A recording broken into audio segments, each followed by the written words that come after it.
Ini dia neraca lajur yang akan kita pelajari. Assalamualaikum warahmatullahi wabarakatuh. Pada kesempatan kali ini saya akan menjelaskan mengenai neraca lajur. Tonton sampai selesai ya supaya dapat dipahami. Untuk neraca lajur itu sifatnya tidak wajib, boleh digunakan, boleh tidak. Karena hal ini hanya untuk membantu dalam penyusunan laporan keuangan. Jadi jika akuntan tidak menggunakan neraca lajur, maka itu tidak akan menjadi masalah. Pada video kali ini kita akan mempelajari mengenai teori dari neraca lajur. Apa sih itu neraca lajur? Perlu diingat kembali siklus dari akuntansi ya, bahwa awal mula dari siklus akuntansi adalah mencatat transaksi dari nota-nota ke jurnal, kemudian memposting ke buku besar, setelah itu masuk ke neraca saldo. Dari neraca saldo nanti ada penyesuaian. Nah, apa sih kegunaan dari neraca lajur? Neraca lajur merupakan landasan untuk menyusun laporan keuangan, di mana dari prosedur-prosedur yang ada dari neraca lajur itu sangat membantu untuk menyusun laporan keuangan.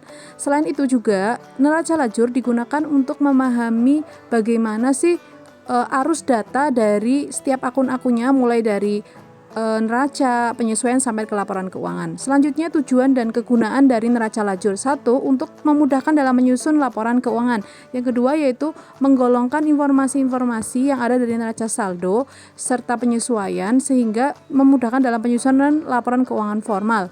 Yang ketiga yaitu memudahkan untuk pengecekan kesalahan yang disebabkan karena jurnal penyesuaian. Selanjutnya yaitu tentang penyusunan neraca lajur. Cara yang pertama yaitu neraca lajur itu disusun berdasarkan data dari neraca saldo dan jurnal penyesuaian. Jadi sudah ada neraca saldo dan jurnal penyesuaian.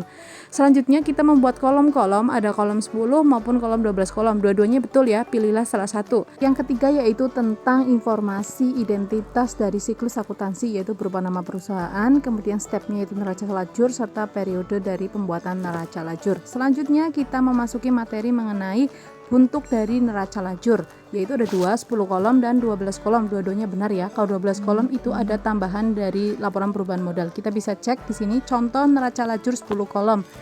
Neraca lajur 10 kolom bisa dilihat di sini ya, kolomnya itu berdasarkan debit sama kreditnya. Ada 10. Mulai dari neraca saldo, penyesuaian, neraca saldo setelah disesuaikan, laba rugi serta neraca.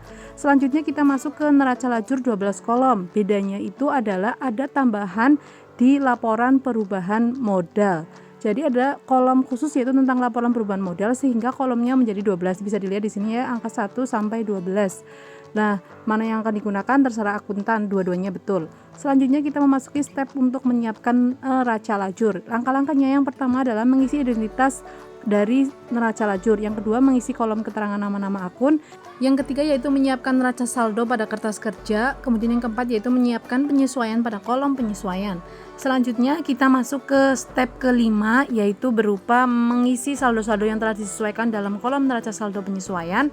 Yang keenam yaitu mengisi kolom laporan laba rugi berdasarkan kolom di neraca saldo setelah disesuaikan, yaitu kolom 5 dan 6 dipindah ke kolom 7 dan 8.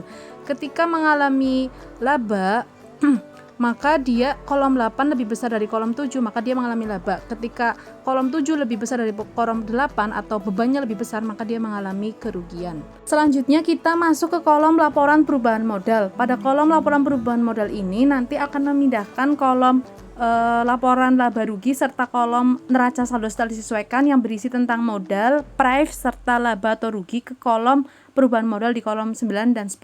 Ketika mengalami rugi, maka angka 8 dimasukkan ke kolom 9. Ketika mengalami laba yaitu angka 7 akan dimasukkan ke kolom 10. Kemudian kolom 8 itu dijumlahkan dengan kolom 9 akan menjadi selisih menjadi modal akhir. Selanjutnya kita mengisi kolom neraca. Kolom neraca itu berisi tentang harta, utang dan modal. Jadi perpindahan dari kolom neraca saldo setelah disesuaikan serta kolom laporan perubahan modal itu dipindahkan saja, kemudian dijumlah, nanti dia akan seimbang antara debit dan kreditnya.